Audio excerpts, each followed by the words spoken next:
Yes, I'm Matthew Edlund. I run the Center for Circadian Medicine in Sarasota, Florida. I'm also the director of the Gulf Coast Sleep Institute. And yes, I do talk like a New Yorker. I don't have my trusty acorn with me today, but we know that an acorn turns into an oak tree. What we don't realize is that we do the same thing ourselves, just internally. And that in fact, life is really fast. How fast? Okay, perhaps your hearts are fluttering a little bit faster than now that you've been able to sit down and get some coffee. But if you look at the pumping proteins that are keeping you alive right now, they're built, used, destroyed, recycled in 60 to 90 minutes. And outside of things like the valves of your heart, most of your heart essentially gets replaced in about 3 days. Now, I've often asked my hard drive of this computer to replace itself in 3 days or even 6 days. It just won't do it. I can't even get my car engine to replace itself in 3 days or a week. That's what we do. The process is astonishingly quick.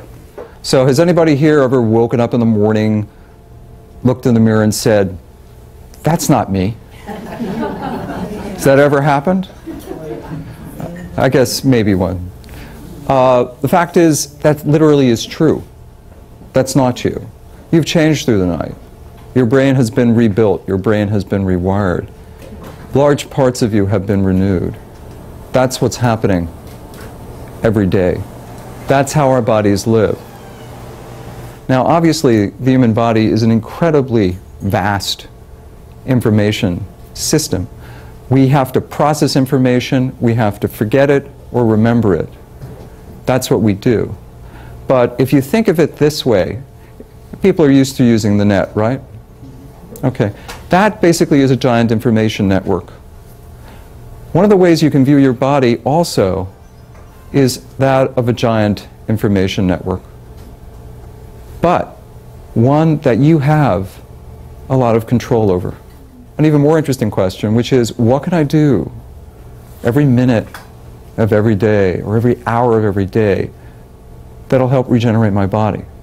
And what I'm going to try to do now is give you some of the keys of that roadmap, just some, so you have some idea of where you can do this yourself. There are lots of benefits to this. Does anybody know about the 8 Americas study? Okay, that was devised by a guy named Chris Murray, who used to be at Harvard. He was taken by Bill Gates and the Gates Foundation over to the University of Washington. And he was looking at the whole US population and trying to figure out who lives and who doesn't and what are the characteristics of them. So where are the longest lived people in the world? Russia. Any other places? No Ecuadorians, no Abkhazians, no... Actually, it turns out the longest lived subpopulations in the world are in metropolitan New York City. That's subtropical paradise. And the group are Asian American women. And the group of Asian American women in Suffolk County have an expected lifespan of 95.6 years. Small group. The group out in Bergen County, which is usually more famous for corruption and being a cancer hotspot, their expected lifespan is 91.1 years in a group that generally has a much lower lifespan. So folks, it's not the toxic environment of the United States that's the reason why we're 49th in the world in lifespan. It's how we live. It's our lifestyle. And it turns out that of the Asian American women, those born in the US are living 5 years longer than their mothers born overseas. You can do it here. And you can do it under circumstances that involve the most ordinary activities in the world.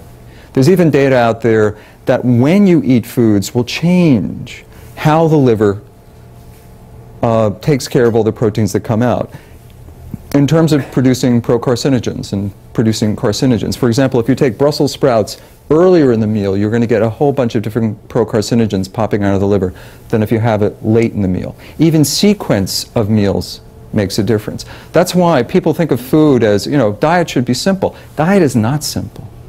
Not only are we different person to person, not only does our food change where we eat it, how we eat it, who we eat it with, when we eat it, it's also going to change based on what we do afterward. But there's some basic things about foods, and whole foods really do make sense because of that first question before. What did humans evolve to eat? And basically we evolved to eat a lot of fibrous plant stuffs because that's what was around. We also love salt, sugar, and fat because they're critical to life. And for a large part of our evolution, we're probably very hard to obtain. So in terms of salt, we need about 70 to 90 milligrams. The average American diet has about 4,000. As they say in the trade, nothing succeeds like excess. And there's some very interesting data there in terms of Alzheimer's disease, because there are projects like the Okinawa Project which look at women who have lived to be 100, males, those rare cases who have lived to be 100. And then they biopsy their brains after they died. And when you go to Okinawa and you look at the centenarians, you will find that when you biopsy their brains, they show Alzheimer's changes all over the place. They have Alzheimer's plaques, they have neurofibrillary tangles.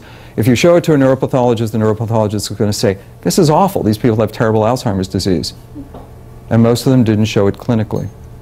Why? Their arteries are clean. Their arteries are patent. And sitting actually is a risk factor for a lot of illnesses.